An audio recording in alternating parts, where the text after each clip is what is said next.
CEO of Sydney seafood chain predicts the retail trade figures won't be as strong this month due to inflation and skill shortages. The figures show in June, Australians spent more than $3 billion eating out despite economic and COVID-related issues. Joining me live is the CEO of Kickin'Inn Australia, Ravi Singh. How are you, Ravi? Good, Tim. How are you going? Very good. Look, this is good news from the government this morning. It is. It's great, and I think we're heading in the right direction. But the issue still remains. I mean, the Australians are quite sceptical out there in terms of the cost of living. The price of products are going through the roof, and as businesses, I think we're on the struggle street. What do you think we will see with these retail trade figures? Well, the government is predicting that the market is going to be bouncing back. I'm not on the same view. I think there was a lot of optimism after post-COVID that the market will bounce back and businesses will be doing well. But from what we see today, the cost of living is going through the roof. Look at prices as an example on fuel. Increase salaries, shortage of labour. There's a lot of market issues that I think we need to tackle. How different is it around the country? Because you have businesses in Sydney, Melbourne, Brisbane. Yes, we do, and in Canberra. If you look at Melbourne as an example, I think Melbourne has been the hardest hit. Our business down there is down probably about 15%. Sydney is about positive 5%. Queensland seems to be holding the market, and Canberra has been affected as well. So there's peaks and troughs in all across the states. Some states are doing a lot more tougher than the rest. How hard is it to get people to work? Mate, it's getting just to get staff. It's just getting very, very difficult. I mean, the recent job numbers suggest, that the market is doing very well with employment rates. But 900,000 visas being stuck with the immigration. We're not getting visas processed hard enough. And I think I was reading some articles last week. I mean, there's about close to 500,000 jobs out there. In hospitality alone, you're looking at about 100,000 jobs a month, and we just can't find people. Are you also noticing that you're getting people and they're leaving quickly because they're getting better offers? Absolutely. So I think there's a lot of jumping of jobs. There's simply because there's so many jobs available and employers are looking for people. It's struggle street. So people are jumping from job to job, not holding the jobs for too long. And the most important thing is, we need to keep trading. We need to keep our doors open, and that's where the difficulty is coming in. Do you think we'll see more people stay at home? We're going into spring, going into summer, which is obviously with seafood and the way that you guys operate is your peak period. Do you think more people are incentivised to stay at home because of cost of living? I think so. I think that's what we're finding the trend now.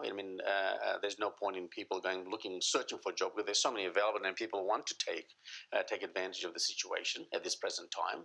And we just don't have people that want to work.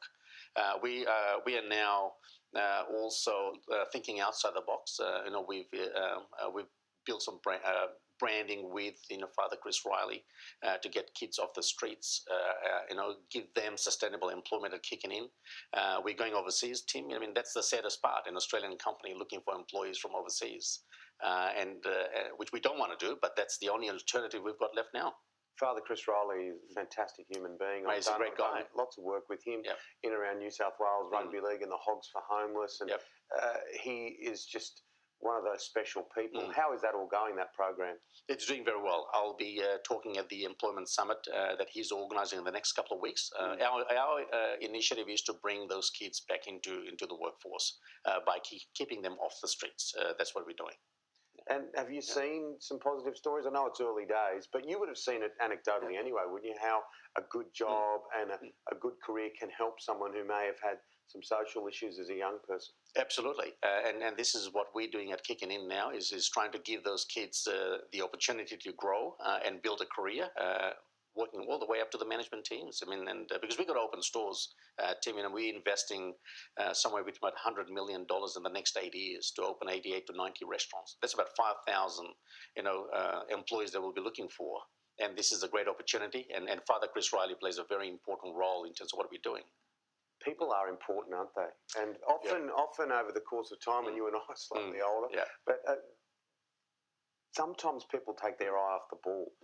Management in certain companies or certain industries take their eye off the ball because people are your business. aren't they? Absolutely, and that's what makes great brands. I mean, and I think the beauty about Australia is there's so many opportunities. If people want to grow and take higher positions and work their way up, there's opportunities such as ours. I mean, like we'll be opening 88 more restaurants. There's 88 more different managerial positions that will be available across the country.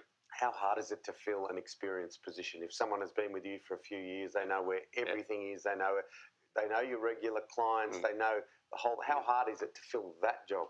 It's getting very, very difficult. I mean, if we go back 10 to 15 years ago, where people were hungry for success, they wanted to grow up the career ladder, they wanted to be managers, senior managers, directors, they want to sit on the board. But now it's just becoming so difficult just to get the right people. What would you like to see governments do? Mate, I think there's a lot that can be done. I mean, I think the government should seriously look at, with the Employment Summit coming on board, they should look at opening the immigration pipeline. Let's get more skilled labour into the country. Allow the students to come in. To fill in the part-time jobs. The backpackers need to come in. I think most importantly, Tim, we need to go back to the grassroots and look at our own infrastructure. What is happening with institutions like TAFE, as an example. Are we putting through a lot of students in there, giving them the knowledge and the experience and the skills in terms of getting into trade, as an example, getting into retail, getting into hospitality? I don't think we're doing a lot. Are people still scared of the COVID thing here? You look overseas and I check people's Instagrams and we all get a bit jealous, don't we? We look at them in Mykonos, Italy, everyone's travelling around the world. It seems there's a different attitude internationally to what is here sometimes. Absolutely. And I think, as rightly, I think saying, post-COVID, there was a lot of expectations by companies that people will bounce back. There'll be a lot of excitement coming in. People want to go and work. But that culture has not changed. I think we're still into this, COVID mindset, and that could be one of the reasons why people, just are not looking for jobs. Finally, Kickin'Inn's a lot of fun, isn't it? When people go there, you bring it out in bags with prawns. Absolutely. We've maintained the fun, we've maintained the vibe, we've maintained the culture, and we want to grow. That's the most important thing, and adding to the Australian economy. Good on you, Ravi. Good to see you. Thank you.